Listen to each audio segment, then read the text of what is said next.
जय मसीह की भाइयों, जय मसीह की मेरे भाइयों और बहनों। आओ आज परमेश्वर के वचन के द्वारा हम विश्वास के बारे में देखेंगे। विश्वास क्या है?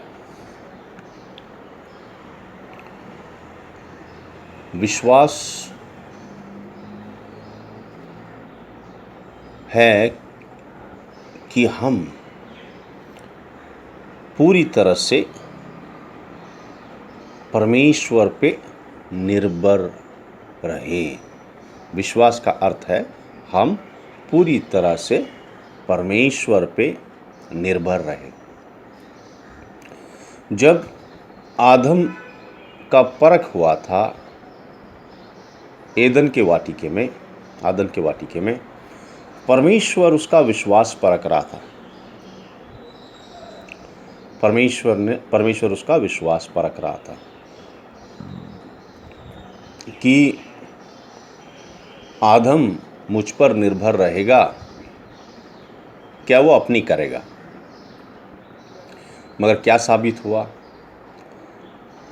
आदम ने अपनी बात की, अपनी इच्छा की, परमेश्वर की इच्छा नहीं की। जो परमेश्वर की इच्छा पे चलता है वो परमेश्वर पर निर्भर रहता है। रोमियो की अध्याय 10 और 11 में लिखा है, जो परमेश्वर पे भरोसा करता है परमेश्वर उसे कभी भी लज्जित नहीं करता। मेरे भाइयों बहनों, आज विश्वास की बहुत ज़रूरत है हमें। जब हम इस दौर में गुज़र रहे हैं, हम देख रहे हैं क्या कुछ हो रहा है, ये सब प्रभु के वचन के हिसाब से हो रहा है। मत्ती की अध्याय 24 और लूका की अध्याय 21, परमेश्वर ये सारे उसके आने से पहले का सारे चिन्ह हैं, हमें दर्शाता है कि हमने तैयार रहना है। और कैसे तैयार रहना है? विश्वास में। मत्ती की अध्याय 10 और वचन 22 में लिखा है, जो अंत तक विश्वास में रहेगा उसी का उद्धार होगा। मेरे भाइयों बहनों, हमने उस उद्धार में रहना है, विश्वास में रहना है, प्रभु की इच्छा पालन करके चलना है जब तक हमारा उद्धार करता नहीं आता हमें लेने के लिए, तब तक। इसलिए मत्ती के अध्याय 10-22 में लिखा है, जो अंत तक धीरज धरेगा उसी का उद्धार होगा। मेरे भाइयों बहनों, आने वाले दिनों में, हफ्तों में, महीनों में, सालों में विश्वास की और ज़रूरत पड़ेगी हमें, क्योंकि कठिन समय और आने वाले हैं और कठिन होते जाएगा विश्वासियों के लिए। जो प्रभु पे विश्वास करके चलते हैं, प्रभु के लोगों के लिए बहुत कठिन होगा। संसार के लोगों के लिए विश्वास की ज़रूरत नहीं है, वो कैसे भी चलते हैं, मगर जो प्रभु में हैं उनको विश्वास में बना रहना है। क्योंकि पहले तिमोथी की अध्याय 4 और 1 में लिखा है, अंतिम समय में बहुत सारे विश्वास से गिर जाएंगे, बहुत सारे विश्वास से गिर जाएंगे। तो हमने संभालना है मेरे भाइयों बहनों। हमने घमंड नहीं करना है, मुझे कुछ नहीं होगा और मैं तो बहुत मजबूत हूँ। इसीलिए पौलुस कहता है कलीसिया को, संभालो, जो तुम सोचते हो कि तुम खड़े हो तुम गिर ना जाओ। तो हमने घमंड से नहीं चलना है, नम्रता से प्रभु पे निर्भर होकर चलना है, उसकी आज्ञा पालन करके चलना है, और परमेश्वर हमें लज्जित नहीं करेगा। ये रोमियो के अध्याय 10 और वचन 11 में लिखा है, जो उस पे भरोसा करता है पूरी तरह से, प्रभु कभी लज्जित नहीं करता। देखो, हमारा भरोसा आधा मनुष्य पे, आधा परमेश्वर पे, आधे पैसे पे, आधा परमेश्वर पे ये नहीं चलता है। ऐसा एक वक्त आएगा मेरे भाइयों बहनों, ना पैसा किसी काम का आएगा, ना धन दौलत किसी काम का आएगा, ना घर बंगला किसी काम का आएगा। सिर्फ यीशु मसीह ही हमारे साथ हैं तो सबसे बड़ी बात होगी। तो विश्वास है, प्रभु पे निर्भर होना, पूरी तरह से भरोसा करना, पूरी तरह से भरोसा होना है। और प्रभु लज्जित नहीं करता। जैसे एलिया को प्रभु ने कहा जाओ उस पहाड़ पे, पहाड़ कारमेल पे जाके बैठो, तो वहाँ पे क्या था? कुछ भी नहीं था, सिर्फ ये थोड़ा सा पानी था। और पानी पी के कितना दिन निकाले मनुष्य। मगर एलिया पूरी तरह से परमेश्वर पे भरोसा करके गए। और प्रभु ने कैसे संभाला उसे? कौवों के द्वारा प्रभु ने रोटी और मांस भेजी। हमारा परमेश्वर सर्वशक्तिमान है भाई। वो कैसे काम करेगा आपको, आप और मैं नहीं जानते। हमने अपनी बुद्धि से सोच के नहीं चलना है, ऐसे होगा, ऐसे नहीं हो सकता, ऐसे क्या करेगा। हमारी सोच और हमारे रास्ते परमेश्वर की सोच और परमेश्वर के रास्ते से बहुत अलग है। पता है विश्वास के आड़े आने वाली क्या चीज़ है? हमारी बुद्धि। हम बुद्धि से सोच के कई बार विश्वास से गिर जाते हैं, विश्वास कमज़ोर हो जाता है। शैतान खेलता है हमारे मन से, याद रखिए। वो डराता है कहाँ? हमारे मन में। अब ऐसा नहीं होगा, अब ऐसा नहीं होगा, क्या होगा तुम्हारा, कौन करेगा, कौन आएगा। याद रखिए मेरे भाइयों बहनों, अगर ऐसी कोई भी परिस्थिति या ऐसा समय आया तो याद रखिए आप अनाथ नहीं हैं। सबसे पहली बात, आपका पिता सिंहासन पर बैठा हुआ है। आपका पिता सिंहासन पर बैठा हुआ है और अपने बच्चों को वो कभी रास्ते पे और भीख मांगने के लिए नहीं लगाएगा। कोई भी पिता नहीं चाहेगा कि उसके बच्चे भीख मांगे। वो पिता के लिए बड़ी इंसल्ट है। अगर धरती का पिता ऐसा सोचता है तो सर्वशक्तिमान हमारा पिता स्वर्ग में बैठा हुआ ऐसा कभी होने नहीं देगा मेरे भाई, अगर आप उस पर भरोसा करके चले पूरी तरह से। मनुष्य के पास असंभव है, यीशु ने कहा, मगर परमेश्वर के पास सब कुछ संभव है। सब कुछ संभव है। वो सर्वशक्तिमान परमेश्वर है। देखो, इजराइलियों को 40 साल जंगल में किसने ख्याल रखा? यही हमारे प्रभु यीशु, ये परमेश्वर जिसका नाम यहोवा है। उस वक्त उसने कितने लोगों के लिए? 25 से 30 लाख लोगों के लिए। मेरे भाइयों बहनों, अगर कोई भी राजा या महाराजा 30 लाख लोगों को 3 वक्त का खाना देता है, सुबह शाम और पानी, और वो कंगाल हो जाएगा 1 साल में। मगर हमारा सर्वशक्तिमान परमेश्वर कितने चमत्कार किए उन्होंने। स्वर्ग से खाना दिया, नदियाँ बहाई पहाड़ से, उनके कपड़े उनके शरीर के साथ बढ़ते गए। याद रखिए, वहाँ पे कोई कपड़े की दुकान नहीं थी जंगल में, ना ही जूते की दुकान थी। तो जो बच्चे आए थे मिस्र से, इजराइली, वो जैसे जैसे बढ़ते गए उनका कपड़ा बढ़ता गया शरीर के साथ, उनके जूते बढ़ते गए पैरों के साथ। ना कपड़ों का रंग धीमा हो गया, ना कुछ भी उनको कमी थी। परमेश्वर उनके साथ था। वो उनका परमेश्वर था, मगर आज वो हमारा पिता है। इजराइली परमेश्वर के लोग थे, मगर हम उसके बच्चे हैं। और हमारा पिता कभी भी हमें रास्ते पे नहीं लाएगा। इसलिए याद रखो, ये विश्वास होना चाहिए।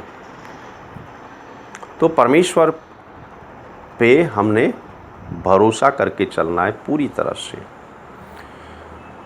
कोई भी आपत्ति में, कोई भी संकट में, कोई भी परिस्थिति में उस पे पूरी तरह से निर्भर होना है।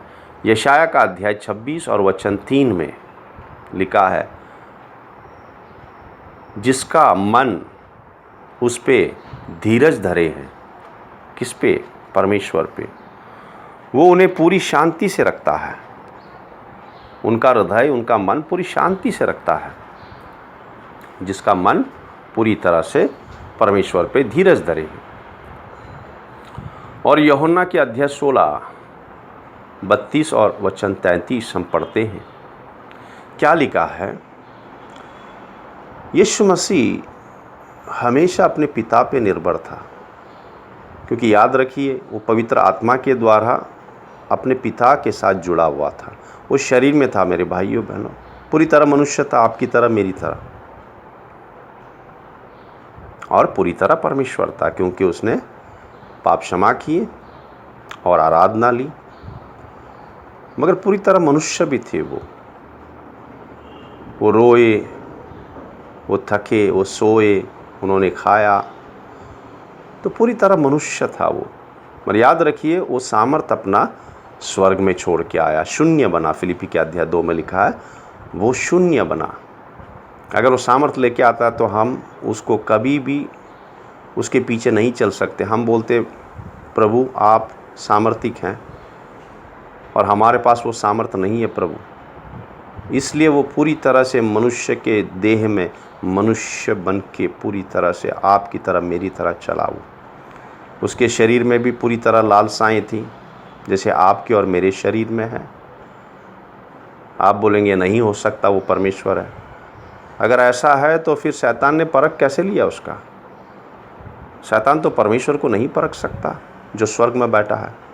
मगर यीशु मसीह देह में आए, उसकी इच्छा थी अपनी, इसीलिए शैतान ने उसका परख लिया। इसीलिए वो कहता है यूहन्ना की किताब में, मैं अपनी इच्छा करने नहीं आया हूँ, मैं मेरे पिता की इच्छा करने आया हूँ। यीशु की इच्छा थी, उसका मन था। वो 3 भाग में थे, शरीर, प्राण और आत्मा।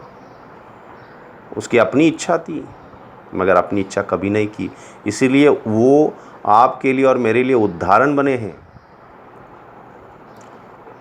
तो यूहन्ना के अध्याय 16 32 और 33 में हम देखते हैं एक वक्त आता है जहाँ पे वो अपने दासों को कहता है ये घड़ी आ गई है, वरन यहाँ पे है, तुम सब भाग जाओगे, मगर मैं अकेला नहीं हूँ, मेरे साथ में मेरा पिता है। देखो उसके दास उसके साथ थे, उसके साथ खाए सोए, उन्होंने उनको सिखाया, सब कुछ किया प्रभु ने। मगर प्रभु यीशु मसीह का विश्वास और कहते हैं भरोसा अपने दासों पे नहीं था। उसका पूरी तरह से विश्वास भरोसा अपने पिता पे था। इसलिए वो कहता है वह घड़ी आ गई, वरन घड़ी है यहाँ पे कि तुम सब तितर बितर हो जाओगे, तुम भाग जाओगे, मगर मैं अकेला नहीं हूँ, मेरे साथ मेरे पिता है। उसका विश्वास किस पे था? उसका पिता पे। तो हमारा विश्वास किस पे होना चाहिए? हमारे यीशु मसीह पे, हमारे मित्रों पे नहीं, हमारे भाई बहनों पे नहीं। अच्छे हैं, संगति मेल मिलाप अच्छी बात है, मगर हमारा विश्वास पूरी तरह से निर्भर था हमारे यीशु मसीह पे होना है, पवित्र आत्मा के द्वारा। क्योंकि ऐसी घड़ी आती है लोग घबरा के भाग जाते हैं, क्योंकि मनुष्य का स्वभाव है। पौलुस के साथ ऐसे हुआ। 2 तीमोथी के अध्याय 4 में देखते हैं हम, 14-15 में सब भाग गए उसके साथ से, जब उसको पकड़ा गया और शेर के मान में डाला गया, उसको सब भाग गए, मगर यीशु मसीह उसके साथ खड़ा था। इसलिए मेरे भाइयों बहनों, आज विश्वास का विषय लिया है। ऐसी घड़ी आएगी और आगे आने वाली है, क्योंकि जैसे गर्भवती की पीड़ा बढ़ती है बच्चे जन्मने से पहले, वैसे यीशु मसीह के आने से पहले ये कठिनाई बढ़ जाएगी। आपको पता है कलीसिया बड़ा क्लेश में जाएगा। तो उस वक्त हम कैसे खड़े रहेंगे? जिसका मन परमेश्वर पे धीरज धरे हैं वो कभी कमज़ोर नहीं होगा। जैसे यीशु मसीह वो कहता है घड़ी आ गई है, और फिर वो कहता है 32 में कि घड़ी आ गई, तुम सब भाग जाओगे, और 33 में कहता है मेरी शांति मैं तुम्हें देता हूँ। कहता है कि क्लेश होगा संसार में, मगर तुम्हें शांति मुझ में मिलेगी। जो क्रूस पे जा रहा है उसके अंदर इतनी शांति है कि दूसरों को कह रहा है कि तुम्हें मुझ में शांति मिलेगी। तो ये शांति हमारी शक्ति से नहीं है, ये शांति जो है पूरी तरह से उस पे धीरज धरे रहने से ये शांति आती है। जैसे प्रभु यीशु मसीह कहता है, मनुष्य क्या कर सकता है? सिर्फ शरीर को मार सकता है, और क्या करेगा? कुछ नहीं। हमारा आत्मा और प्राण उसके हाथ में है और उसी के हाथ में रहना है, क्योंकि शरीर तो एक दिन मेरे भाई बहनों छोड़ना है। हमने एक दिन शरीर छोड़ के जाएंगे हम। ये शरीर लेके कोई स्वर्ग में नहीं जाएगा। जब प्रभु आएगा दूसरी बात है। अगर कोई प्रभु में सोया है तो उसका शरीर महिमा वाले शरीर में उठा लिया जाएगा, और जो जिंदा है उसके शरीर महिमा वाले शरीर में बदल जाएगा जब प्रभु आएगा। मगर उससे पहले कोई शरीर लेके स्वर्ग नहीं जाएगा, शरीर यहीं पे छोड़ के जाएगा। तो मनुष्य क्या कर सकता है? ज़्यादा से ज़्यादा क्या कर सकता है? सिर्फ शरीर को मार सकता है। ऐसे विश्वास में चलना है। जब हम प्रभु में आते हैं शुरुआत में तो हमारा विश्वास कैसा रहता है? हम प्रभु के पास आते हैं आशा लेके, और प्रभु जब वो काम करता है हमें विश्वास होता है कि प्रभु यीशु मसीह जीवित परमेश्वर है। किसी को चंगाई मिलती है तो कोई चमत्कार होता है, और तब जाके हम प्रभु को स्वीकारते हैं, प्रभु को स्वीकारते हैं। पापों की क्षमा मांग के, पश्चाताप करके, विश्वास करके प्रभु को हम ग्रहण करते हैं।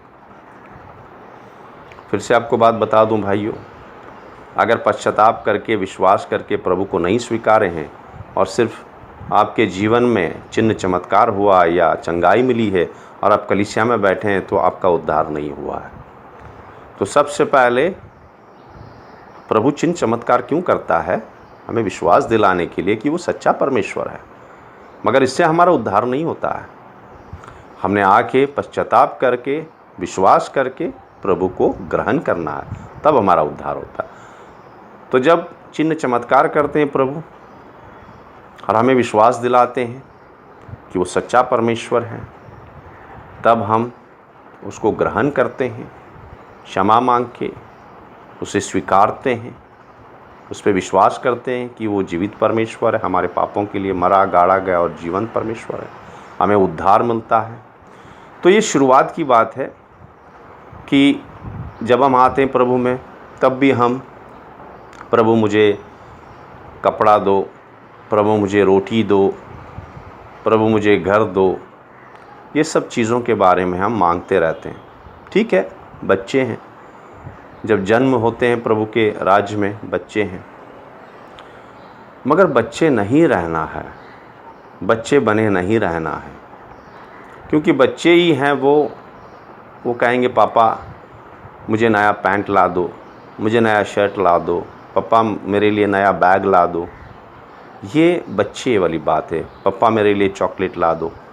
ठीक है, जब प्रभु में आते हैं शुरुआत में हम आर्थिक चीज़ों के बारे में मांगते रहते हैं ज़्यादा, मगर प्रभु नहीं चाहता कि इसमें हम बने रहें।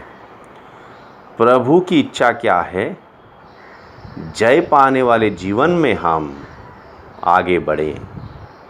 जय पाने वाले जीवन में किस पे जय पाना है? कौन सा जीवन है वो?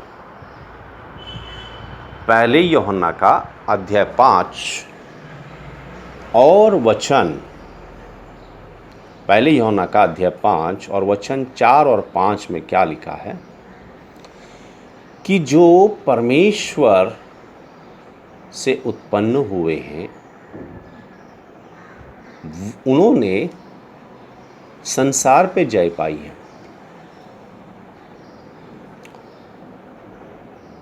और वो उनका विश्वास है यीशु मसीह पे, क्योंकि यीशु मसीह ने संसार पे जय पाई है।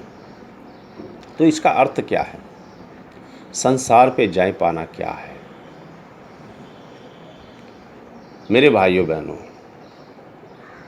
संसार पे जय पाने का अर्थ है, देखो इस संसार का सरदार कौन है? आप कहेंगे यीशु मसीह। नहीं। इस संसार का परमेश्वर कौन है? आप बोलेंगे यीशु मसीह। नहीं, अभी नहीं है, मगर आने वाले समय में वो राजाओं का राजा, प्रभुओं का प्रभु राज करेगा, मगर अभी उनका राज नहीं है, क्योंकि अभी शैतान राज कर रहा है। जैसे लूका की किताब में लिखा है अध्याय 4 में, शैतान कहता है मुझे अधिकार दिया गया है पृथ्वी पर।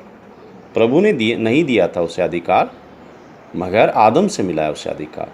और 2 कुरिन्थी के अध्याय 4:4 में देखते हैं, इस संसार के परमेश्वर ने मनुष्य के मन की आंखों को अंधा किया है। तो इस संसार का परमेश्वर कौन है? शैतान है। इसीलिए तो देखो, जो बिजनेस करते हैं कैसे करते हैं? ईमानदारी से करते हैं, सत्य से करते हैं। फिल्में देखो, जो फिल्में बनाते हैं कैसी है वो फिल्में, सारी चीज़ें देखो पाप में डूबी हुई है। अभी परमेश्वर का राज्य नहीं है। अभी यीशु मसीह संसार का परमेश्वर नहीं है। वो आएगा राज करने के लिए, मगर अभी शैतान का राज है, उसे हटा दिया जाएगा प्रभु यीशु मसीह आके। तो जो यीशु मसीह में हैं, जो परमेश्वर से उत्पन्न हुए हैं, वो इस संसार के सरदार के हर एक कामों पे जय पाते हैं। इसी का अर्थ है संसार पे जय पाना, क्योंकि संसार क्या है? पापों से डूबा हुआ है। और यीशु मसीह ने कहा इस संसार का सरदार आ रहा है, मगर उसका मुझ में कुछ भी नहीं है। ऐसे होना है मेरे भाइयों बहनों कि हमारे अंदर इस संसार के सरदार का कुछ भी नहीं होना है, कुछ भी नहीं। यीशु मसीह होना है। अगर कोई चीज़ हमें प्यारी है, यीशु से पहला है इस संसार में, तो शैतान गिरा देगा आसानी से। अगर पैसा प्यारा है या दूसरी चीज़ें प्यारी है, शैतान गिरा देगा हमें। मगर यीशु मसीह को पहला रखेंगे, वो नहीं गिरा पाएगा। प्रभु यीशु मसीह पिता को पहला रखें, इसलिए उसको कभी भी वो गिरा नहीं पाए। और वो जो जय पाते हैं संसार पे, वो कौन है? वो बच्चे नहीं हैं, वो युवा हैं। क्योंकि पहली यूहन्ना की अध्याय 2 और 13 में लिखा, हे युवाओं, तुमने उस पे जय पाई है। किस पे जय पाई है? उस पाप के जीवन पे, उस शैतान के खामों पे जय पाई है। जिसको अच्छे बुरे की परख है, जिसको ज्ञान है प्रभु का, और वो पाप क्षमा में नहीं चलता है, वो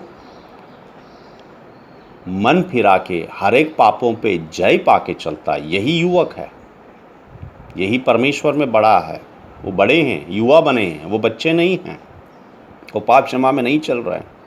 इसलिए मेरे भाइयों बहनों, हमने सिखाना है कि सिर्फ प्रभु मुझे रोटी दो, प्रभु मुझे कपड़ा दो, प्रभु मुझे ये दो, ऐसा नहीं होना है। हमने जय पा के जीवन चलना है, पापों पे जय पा के चलना है, मन फिरा के चलना है।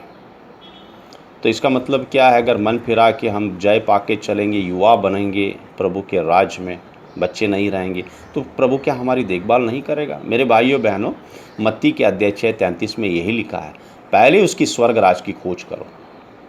यानी पवित्रता, स्वर्ग राज क्या है? रोमियो के अध्याय 14-17 में लिखा है। मत्ती के अध्याय 6:33 में लिखा है, पहले स्वर्ग राज की खोज करो और उसकी धार्मिकता में चलो, और जो तुम्हारी ज़रूरत है वो देगा, पूरी करेगा प्रभु। मगर स्वर्ग राज क्या है? स्वर्ग राज रोमियो के अध्याय 14-17 में लिखा है, खाना पीना, कपड़ा, रोटी, मकान, पैसा नहीं है, मगर पवित्रता, आनंद और शांति पवित्र आत्मा के द्वारा ये स्वर्गराज है। तो जब हम मन फिरा के पापों पे जय पाके चलते हैं, इसीलिए विश्वास चाहिए मेरे भाइयों बहनों। देखो संसार कैसे भी चलता है, संसार के लिए सब कुछ चलता है, हमारे लिए नहीं चलता। वो बड़ा रास्ता है जहाँ पे बहुत सारे चलते हैं मगर अंत में विनाश की तरफ जाते हैं। मगर हमारा वो रास्ता नहीं है मेरे भाइयों बहनों। सकेत है फाटक, कठिन है रास्ता और बहुत थोड़े से चलते हैं। भले हम थोड़े हैं मगर उसी के अंदर अनंत काल का जीवन है, उसी के अंदर यीशु मसीह है। और हम देखेंगे शैतान पे जय कैसी पाई यीशु मसीह ने। रोमियो की अध्याय 12-21 में लिखा है, मेरे भाइयों बहनों, अगर शैतान पे जय पाना है तो गाना गा के नहीं और नाच के नहीं, शैतान पे जय पाना है तो जैसे यीशु ने पाया, बुराई का बुराई से बदला ना लो। क्योंकि बुराई से बुराई के ऊपर अब जय नहीं पा सकते कभी भी, मगर बुराई पता है शैतान है, तो शैतान पे कैसे जय पाएंगे? भलाई से, क्योंकि परमेश्वर भला है। अगर आप और मैं प्यार, दया, कृपा, करुणा, आनंद, शांति में चलते हैं, नम्रता से प्रभु के सामर्थ्य में चलते हैं, और शैतान कभी जय नहीं पा सकता हम पे। मेरे भाइयों बहनों, यही रहस्य है क्यों शैतान प्रभु पे जय नहीं पा सका। क्योंकि वो पूरी तरह से प्यार और दया और कृपा और क्षमा और आनंद और शांति और पवित्रता इसमें चले। प्रभु वही रास्ता हमारे लिए है। प्रभु हमेशा भलाई करके चले। लोगों ने उस पर थूका, लोगों ने उसको क्या क्या कहा, मगर वो हमेशा भलाई करके चले, क्षमा करके चले। यही रास्ता है और यही जय पा के चलने का जीवन है। संसार पे हम इसी से जय पा सकते हैं। हम बड़ाई मार के नहीं, दूसरों की बुराई करके नहीं, भलाई करके, प्यार, दया, कृपा, करुणा, आनंद, शांति से, प्रभु के प्यार से हम शैतान पे जय पा के चल सकते हैं, नम्रता से। और फिर विश्वास किस लिए चाहिए मेरे भाइयों बहनों? हम विश्वास से परमेश्वर की आशीषें जो हैं हमने पाना है। कौन सी आशीषें? मेरे भाइयों बहनों, व्यवस्था विवरण की आशीषों के बारे में नहीं बात कर रहा हूँ, क्योंकि बहुत सारे विश्वासी पुराने वाचे में रह के वो आशीषें मांगते जाते हैं। मेरे खेत पे आशीष कर प्रभु, मेरे कल्याण पे आशीष कर प्रभु, मेरे धन पे आशीष। ये सब पुराने वाची की बात है मेरे भाइयों। उन्हें परमेश्वर ने कभी आत्मिक आशीषों के बारे में नहीं कहा था। उन्हें सिर्फ पृथ्वी का देश दिया था, कनान, और सारी पृथ्वी की आशीषें दी थी। मगर आज हमारा देश कनान देश नहीं है, आज हमारा देश सिहोन देश है, स्वर्ग राज है। हम स्वर्ग के नागरिक हैं, यीशु मसीह के साथ स्वर्गीय स्थानों में बैठे हैं। तो इसीलिए अफिसियों के अध्याय 1 और 2 और 3 में लिखा है, परमेश्वर ने यीशु मसीह के द्वारा स्वर्गीय स्थानों में हमें सब आत्मिक आशीषें दी हैं। मेरे भाइयों बहनों, हमें आत्मिक आशीषें दी हैं। तो इसका मतलब क्या है? प्रभु हमें रास्ते पे लाएगा, जैसे मैंने आपको बताया? नहीं मेरे भाई, मत्ती का 6:33, जो हमारी ज़रूरतें पूरी करेगा वो ज़रूर पूरी करता है, मत्ती का 6:33।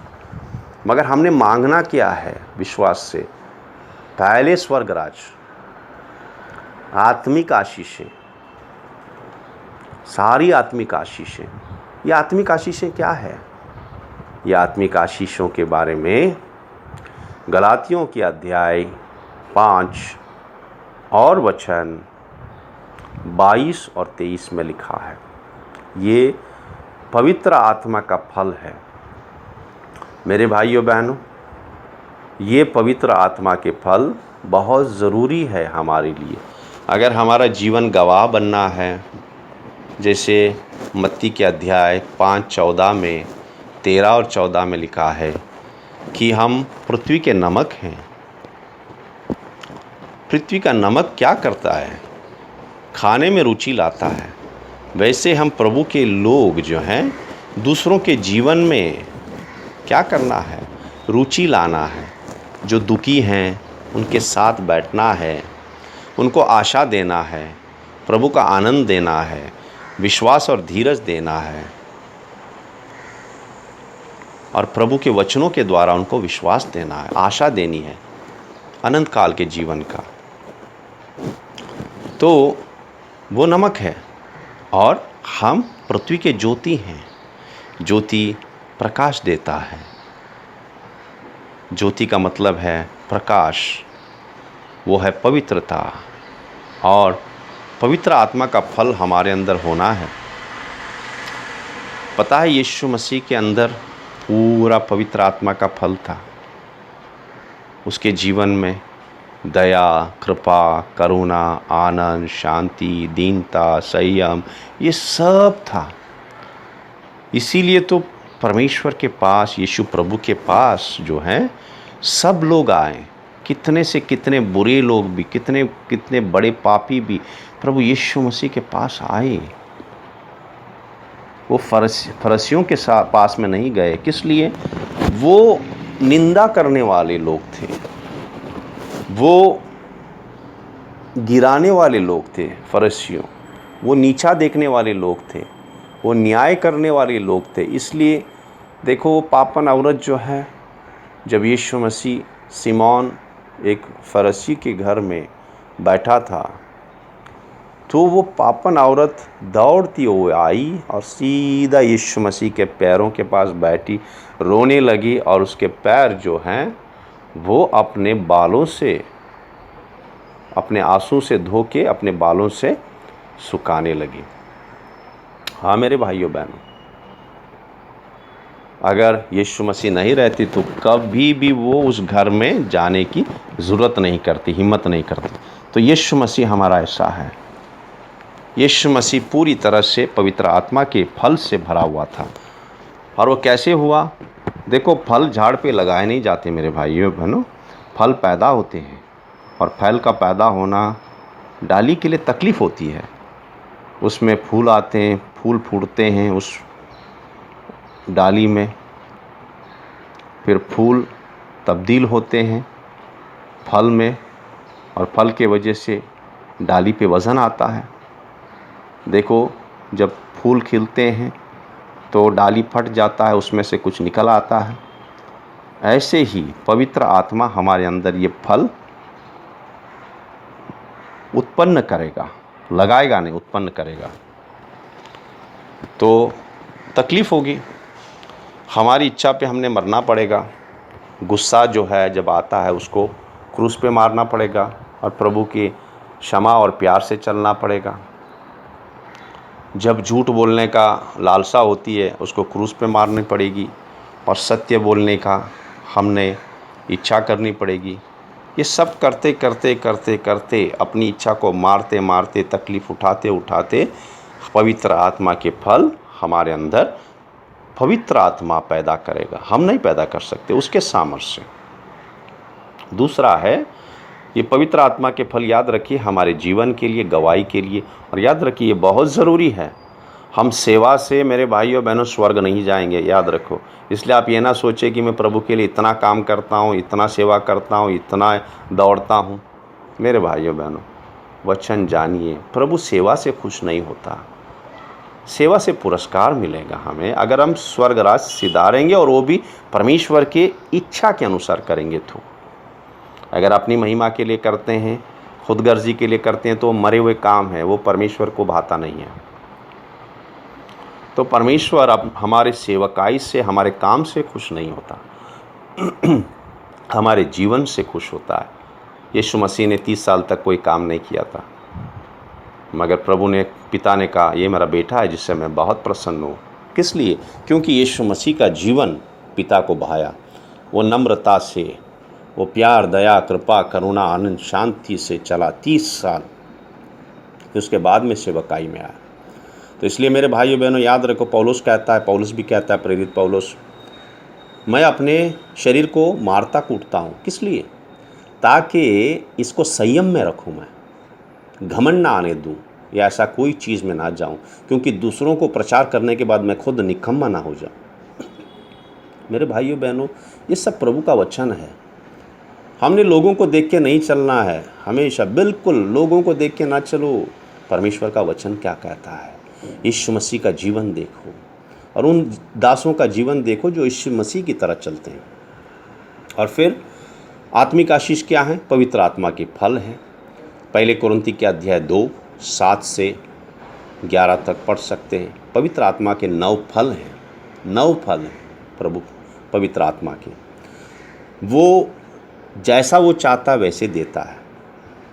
हमने मगर इच्छा करनी है सब फलों के लिए।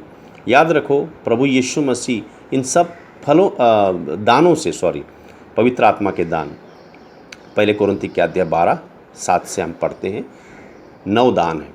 इन 9 दानों की हमने इच्छा करना है, पर पवित्र आत्मा जैसे वो चाहता है वैसे देता है। मगर हमने दानों की इच्छा करनी है कि प्रभु मुझे ये दान दो। मगर दान किस लिए चाहिए? ये बताने के लिए मैं कितना बड़ा आदमी हूँ, कितना चमत्कार करता हूँ, कितनी भविष्यवाणी करता हूँ। मेरे भाइयों बहनों, ये सब बेकार होगा। दान इसलिए हमने मांगने हैं कि प्रभु आपका स्वर्ग राज बढ़े और महिमा आपको मिले। प्रभु आपका नाम ऊंचा उठाया जाए मेरे जीवन में, और प्रभु लोगों को आशीष मिले। ऐसे हमने मांगना है। हमें बड़ा होने के लिए, हमारे महिमा के लिए नहीं। पवित्र आत्मा आया है हमारी महिमा करने के लिए नहीं मेरे भाइयों बहनों, यीशु मसीह की महिमा करने के लिए। तो पवित्र आत्मा का दान जो है यीशु मसीह में पूरी तरह से था। 9 के 9 दान काम करते थे। उन्होंने चमत्कार किया, जिलाया, पानी को दाखरस बनाया, फिर चंगाई का दान, रोगियों को अच्छे किए, दुष्ट आत्मा निकालने का दान, वचनों की बुद्धि का दान, वचनों का ज्ञान का दान, ये सब पूरी तरह से यीशु मसीह में था। 9 के 9। मगर 9 के 9 प्रभु हमें देगा इसकी कोई गारंटी नहीं है। प्रभु जैसा चाहता वैसे वो देता है। हो सकता है हमें 1-2 मिले, हो सकता है पूरी 9 दे, प्रभु की इच्छा है वो। जैसे एक नौकर को प्रभु ने, जैसे वो जा रहा था बाहर गाँव, एक राजा ने किसी को 10 दिया, 10,000 रुपये दिए, तो किसी को 5 दिया, तो किसी को 2 दिया, तो किसी को 1 दिया। मगर जो भी हमें दान दिए हैं उसको इस्तेमाल करना है, उसको छुपा के नहीं रखना है। उस मूर्ख नौकर की तरह जिसने, प्रभु ने कहा, उस महाराज ने या राजा ने कहा, दुष्ट नौकर, जो हमें दान दिए हैं वो प्रभु के राज के लिए इस्तेमाल करना है। तो ये सब आत्मिक आशीष हैं। और फिर पाप पे जयवंत होने के लिए हमें अनुग्रह का दान चाहिए, क्योंकि रोमियो के अध्याय 6:14 में लिखा है, पाप की प्रभुता हम पे, पाप हमारे पर प्रभुता नहीं करेगी। किस लिए? हम व्यवस्था के अधीन नहीं, हम अनुग्रह के अधीन हैं। याद रखो, व्यवस्था में अनुग्रह नहीं था उनको, सच्चाई और अनुग्रह यीशु मसीह के द्वारा आया। यूहन्ना 1:14। तो मूसा व्यवस्था लेके आए, मगर यीशु मसीह सच्चाई और अनुग्रह लेके आया। तो प्रभु का अनुग्रह से हम भरपूर रहेंगे तो पाप की प्रभुता हम पे नहीं होगी। रोमियो के अध्याय 6:14 में लिखा है, रोमियो के अध्याय 6:14 में। तो हमने आत्मिक जीवन में बढ़ना है। इब्रानियों की अध्याय 5:14 में लिखा है, जो बड़े हैं वो अच्छी बुरी का परख है उनको, और उन्हीं के लिए सख्त खाना है। सख्त खाने का मतलब है, देखो, छोटे बच्चों को हम मटन और ये नहीं खिला सकते। जो 2 साल के बच्चे, 3 साल के बच्चे, उनको मटन चिकन बिकन नहीं दे सकते, क्योंकि उनका पाचन शक्ति मजबूत नहीं है। मगर जो बड़े हैं, युवा हैं, वो मटन खाएंगे, चिकन खाएंगे, सख्त अन्न खाएंगे, खाना खाएंगे। ऐसे ही प्रभु का ज्ञान और प्रभु की प्रकाशित वाक्या, भविष्यवाणी, ये जो आत्मिक जीवन में बड़े हैं उनके लिए है। जो युवा बने हैं वो बच्चों के लिए नहीं, जो पाप क्षमा में चलते हैं उनके लिए नहीं। वो उनको कभी वो जान नहीं पाएंगे। आत्मिक जीवन में बढ़ना है मेरे भाइयों बहनों। और ये युवा कौन है? ये आत्मिक जीवन में बड़े हुए कौन हैं? जो पवित्र आत्मा के चलाई चलते हैं, वो बेटा और बेटियां हैं, वो बच्चे नहीं हैं। रोमियो के अध्याय 8:14, जो पवित्र आत्मा की इच्छा करके चलते हैं, उसकी आवाज़ सुन के चलते हैं, उसके चलाए चलते हैं, ये ही बेटा और बेटी हैं, प्रभु कहता है। और फिलिपियों के अध्याय 2:14 और 15 वचन क्या कहता है? कुड़कुड़ाते नहीं चलना है, मगर हमने कैसे निर्दोष और पवित्रता में चलना है। इस दुष्ट संसार में, इस पापी संसार में हमने परमेश्वर के निर्दोष और पवित्र बच्चों की तरह, लोगों की तरह चलना है। और ये ही चमकेंगे तारों की तरह। तो जो आत्मिक जीवन में बड़े हैं वो कुड़कुड़ाते नहीं हैं, वो निर्दोष और पवित्रता में चलते हैं, भलाई करके चलते हैं, प्रभु की इच्छा के अनुसार चलते हैं। मगर प्रभु की इच्छा जानने के लिए, चलने के लिए जानना ज़रूरी है। प्रभु की इच्छा में चलने के लिए जानना ज़रूरी है। प्रभु की इच्छा क्या है? प्रभु की इच्छा मैं आपको 2 प्रकार से दे सकता हूँ। प्रभु की इच्छा एक है रोमियो की अध्याय 10 और 17। तो हम याद रखिए, हम विश्वास के बारे में बात कर रहे हैं। और विश्वास ये सब के लिए चाहिए। जैसे मैं बताया कि शुरुआत में हम सिर्फ आर्थिक चीज़ों के लिए हम विश्वास करके मांगते हैं, मगर फिर हमने जय पाने वाले जीवन में चलना है, मन फिरा के चलना है, इसके लिए विश्वास चाहिए। बढ़ना है, आत्मिक आशीषें लेनी है, इसके लिए विश्वास करना है, प्रभु के पास विश्वास से मांगना है। फिर हमने बढ़ना है आत्मिक जीवन में, बच्चे नहीं रहना है, पवित्र आत्मा की चलाई चलना है और कुड़कुड़ाते हुए नहीं चलना है, निर्दोष और पवित्र रहना है। इस दुष्ट और अंधकार के जगत में परमेश्वर के ज्योति और तारों जैसे चमकना है, प्रकाश। फिर विश्वास में चलने के लिए, इच्छा में चलने के लिए प्रभु की, तो प्रभु की इच्छा जानना तो ज़रूरी है। तो प्रभु की इच्छा क्या है? तो प्रभु की इच्छा 2 तरीके से वचन से हम देखते हैं। एक, रोमियो के अध्याय 10:17, विश्वास आता है परमेश्वर का वचन सुनने से। ये वचन सुनेंगे कैसे? हम पढ़ने से, या कोई भाई हमें वचन सुनाता है, वचनों के बारे में बताता है। ये है परमेश्वर का वचन सुनना। और दूसरी बात, परमेश्वर का वचन पढ़ना। लिखित वचन जो बाइबल है वो पढ़ना बहुत ज़रूरी है। ये परमेश्वर की इच्छा है। बाइबल क्या है? परमेश्वर की इच्छा है। वो पिता ने वो इच्छा जाहिर किए हैं हम बच्चों के लिए या लोगों के लिए। उसकी इच्छा क्या है? वो कौन है? वो क्या चाहता है? हमने कैसे चलना है, कैसे रहना है, ये सब बाइबल में लिखा है। तो उसकी लिखित इच्छा प्रभु के वचन है। फिर यही काफ़ी नहीं है, दूसरा है पवित्र आत्मा की आवाज़ सुनना।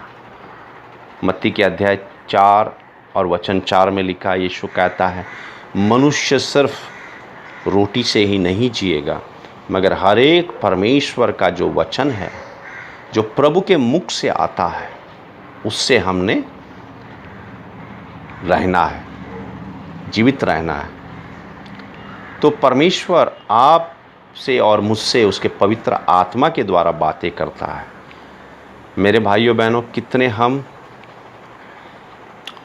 भाग्यवान हैं कि हमें प्रभु ने उसकी आत्मा दी है। हम उससे बातें कर सकते हैं, हम उससे बोल सकते हैं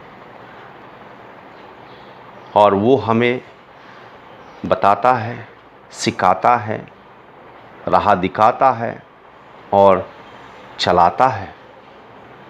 कितना भाग्यवान है हम, कितने आशीषित हैं प्रभु में कि पवित्र आत्मा दिया है। हम अनाथ नहीं हैं, हम अकेले नहीं हैं। प्रभु यीशु मसीह के साथ में जुड़े हुए उसके पवित्र आत्मा के द्वारा।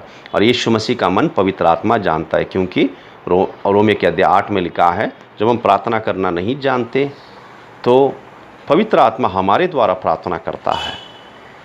वो परमेश्वर की इच्छा के अनुसार प्रार्थना करता है, क्योंकि आत्मा परमेश्वर का मन जानता है।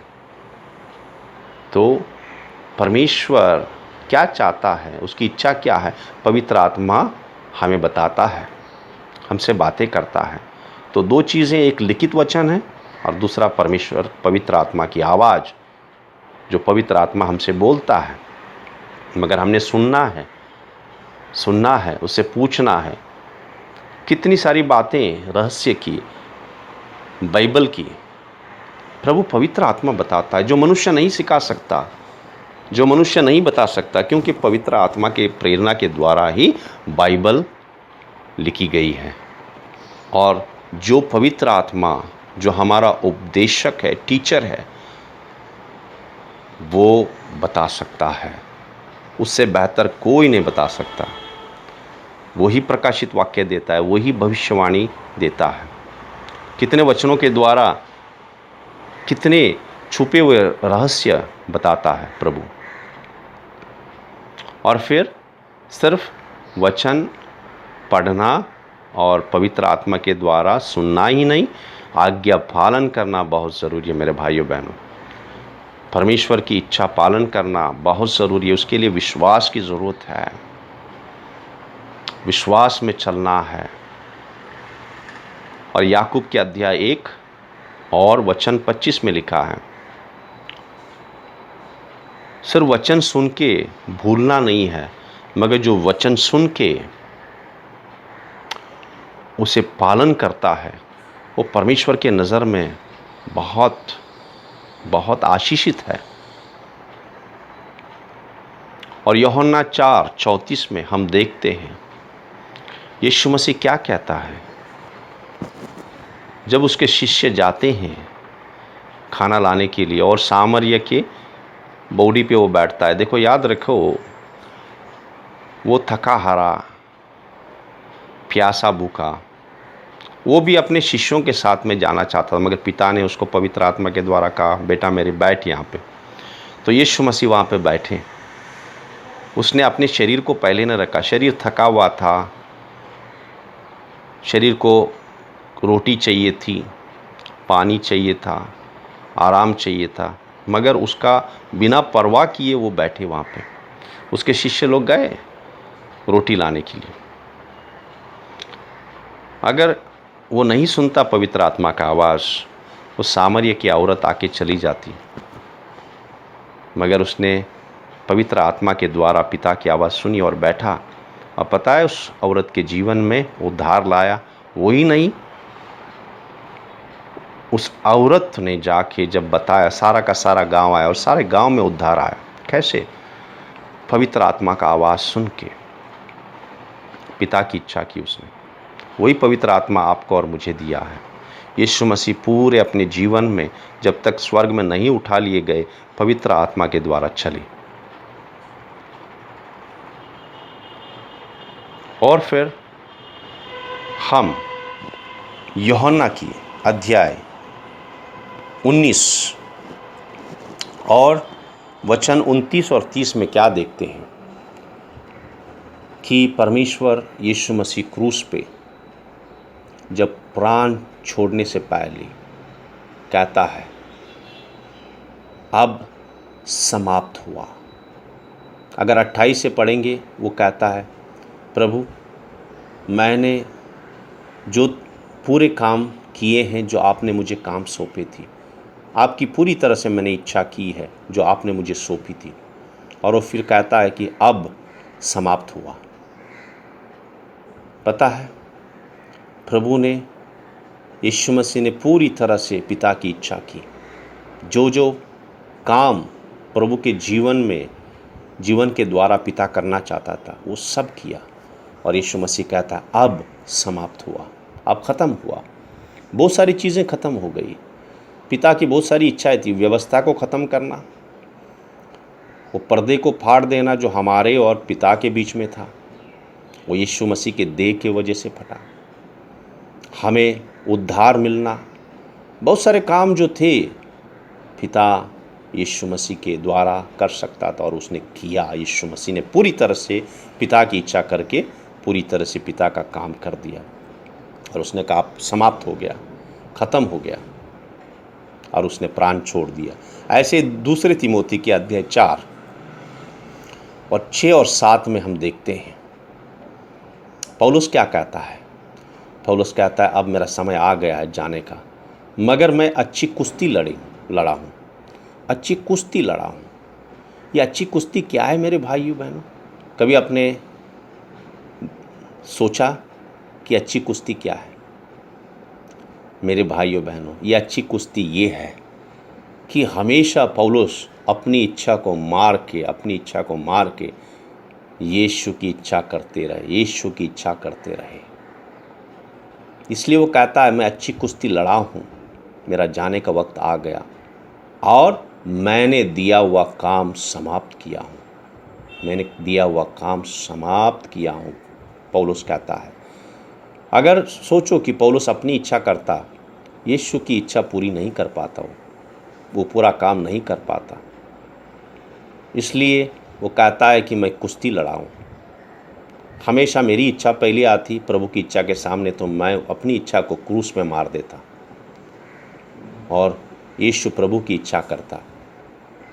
इसलिए मैं वो काम समाप्त कर पाया हूँ जो यीशु मसीह ने मुझे सौंपा था, और मैं अपना विश्वास आखिरी दम तक विश्वास में रहा हूँ। पौलुस के लिए बहुत मुश्किल था, ऐसे कठिनाइयों में वो गुजरा। विश्वास में रहना बहुत मुश्किल था, मगर आखिरी दम तक वो विश्वास में रहे। इसलिए वो कहता है कि रोमियो के अध्याय 8 34 में 35 से अगर हम पढ़ेंगे, हम जयवंत से भी जयवंत हैं, कौन हमें परमेश्वर के प्रेम से अलग कर सकता है जो यीशु मसीह में है। हाँ मेरे भाइयों बहन, पौलुस परमेश्वर की इच्छा करते चले, आखिरी दम तक अपनी इच्छा मारती रही। गलतियों के अध्याय 5 में यही लिखा है, अगर आप पढ़ेंगे 16 से 18, रोज़ युद्ध होता है हमारी इच्छा में और प्रभु की इच्छा में। विश्वास किस लिए चाहिए? अपनी इच्छा को मार के प्रभु की इच्छा करने के लिए। आदम कहाँ पे हारा? उसने विश्वास में नहीं चला, उसने प्रभु की इच्छा बाजू में रखी और अपनी इच्छा की। मगर यीशु मसीह और क्या किया? उसने पाप लेके आया सारे संसार में। मगर प्रभु उद्धार कैसे लाया? क्योंकि प्रभु ने, यीशु मसीह ने अपनी इच्छा मारी, पिता की इच्छा की। ऐसे प्रेरित पौलुस ने अपनी इच्छा मार के यीशु की इच्छा की। वैसे हमें भी प्रभु बुला रहा है कि हम अपनी इच्छा मारें और प्रभु की इच्छा करें। इसके लिए विश्वास की ज़रूरत है, और जब हम ऐसा चलेंगे तो प्रभु हर एक ज़रूरत हमारी पूरी करेगा, जो भी ज़रूरत है। और तभी हम सिर्फ सुनने वाले नहीं होते, इच्छा पालन करने वाले होते। मत्ती के अध्याय 7:24, और हम अपना घर रेती पे नहीं बनाते, चट्टान पे बनाते हैं, और वो कभी नहीं गिर सकता क्योंकि विश्वास से बांधा हुआ है यीशु मसीह के ऊपर। आओ प्रार्थना करते हैं। धन्यवाद करते हैं पिता, जो आज विश्वास के बारे में बताया प्रभु, क्योंकि विश्वास का बहुत बार हमें गलत सोच है कि विश्वास चाहिए हमारे चीज़ों के लिए। ये ज़रूरत है। मैं प्रभु कहता है कि पहले स्वर्ग राज को रखो, पूरी तरह से उस पर निर्भर हो जा। कोई भी संकट हो, कोई भी कठिनाई हो, कोई भी महामारी हो, या कोई भी क्या कहते हैं अकाल हो या महामारी हो या भूकंप हो, प्रभु हर एक परिस्थिति में हमारे साथ है। अगर हम पूरी तरह से उस पर निर्भर होते हैं, वो हमें कभी त्यागेगा नहीं, कभी छोड़ेगा नहीं। मगर दो नाव में ना चलिए, आधा इधर आधा उधर, आधा इस पे भरोसा आधा उस पे भरोसा, ये कैसे काम नहीं हो सकता। इसलिए प्रभु चाहता है कि पूरी तरह से हम उस पे निर्भर रहें, पूरी तरह से। जैसे फिर पौलुस कहता है फिलिपियों के अध्याय 4:4 में, आनंद मनाओ, और मैं कहता हूँ फिर से आनंद मनाओ। देखो मेरे भाइयों बहनों, सदा आनंद मनाने के लिए आसान नहीं है। कठिनाइयों में जब हम जाते हैं, आनंद मनाने के लिए बिल्कुल मुमकिन नहीं है। मगर जब हम विश्वास करके चलते हैं पूरी तरह से, तब हमारे अंदर आनंद और शांति हमेशा बनी रहेगी। हमारा आनंद, जब कोई चीज़ हमारा खो जाता है या कोई चोरी कर लेता है, तो हमारा आनंद जो है उस चीज़ के साथ में नहीं जाएगा, क्योंकि हमारा आनंद चीज़ों पे नहीं है, इस पृथ्वी पे नहीं है, मनुष्य पे नहीं है, यीशु मसीह में है, और वो हमेशा बना रहेगा।